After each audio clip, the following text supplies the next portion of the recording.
આજે 26મી જાન્યુઆરી છે, પ્રજાસત્તાક દિવસ, અને એનું અહીંયા ફંક્શન એક ખૂબ સુંદર આયોજન ઉમા વિદ્યાલય તરફથી કરવામાં આવ્યું છે।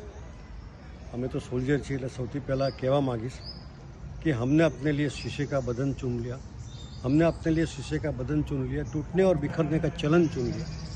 लोग खड़े थे जब तकदीर की लाइन में धन दौलत के लिए, हमने अपने लिए अपना वतन चुन लिया।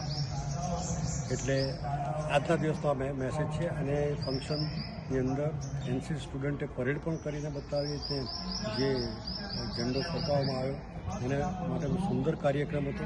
સ્ટુડન્ટોએ ખાસ કરીને જે ઇન્વોલ્વમેન્ટ બતાવ્યું તે એક્સ્ટ્રાઓર્ડિનરી હતું। ચેરમેન સાહેબ નરેન્દ્રભાઈ અને બીજી આખી ટીમ એમણે ખૂબ સારી એક્ટિવિટી કરી। We are very happy about that.